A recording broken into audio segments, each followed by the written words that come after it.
大家好，今日想同你哋分享有關糖尿病飲食小貼士，聽下我哋講啲乜？早晨啊，姑娘。早晨啊，陳小姐，我見你嗰啲血糖度數都幾好喎，好穩定。係啊，我而家冇再食嘢唔定時啦，學你教我嘅每日3餐，每餐7分飽，有時覺得肚餓嗰陣時咧，就食下蘋果、餅乾或者飲下牛奶咁樣。哦，你都做得幾好喎，而且我睇你嗰啲飲食記錄咧，餐餐都有食菜。係啊，我食好多菜㗎。你上次要教我要先食纖維，減慢糖分嘅吸收嘛。但係啲肉類就似乎唔係好夠喎。其實咧，你每日係可以食5至6兩嘅肉，包括紅肉啦、白肉或者蛋都得。嘅肉類咧都係豐富嘅蛋白質㗎喎。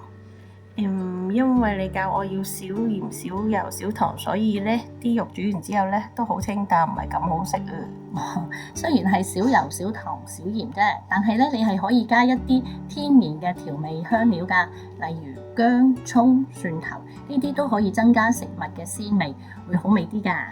哦，咁我下次試下先。係咧，姑娘，我想問下，如果我有時同人出街食飯，想飲啲酒，又飲唔飲得呢？如果偶然為之咧，就係飲少量嘅清淡酒係冇所謂嘅。不過最重要都係唔好空肚飲酒，因為咁樣咧就會影響咗肝糖嘅代謝，好容易會有血糖過低嘅情況，到時就會好危險㗎啦。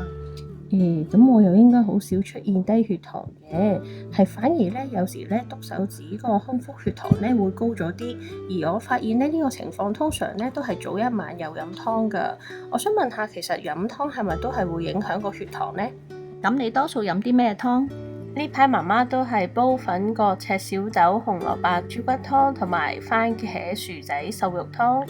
粉葛薯仔同埋啲豆類係含高碳水化合物，煲咗湯之後呢啲食物就會變得鬆散沉底，所以咧裝湯嘅時候咧，千祈唔好撈底，要滗面頭嗰啲湯，跟住仲要隔咗啲油先至好飲喎。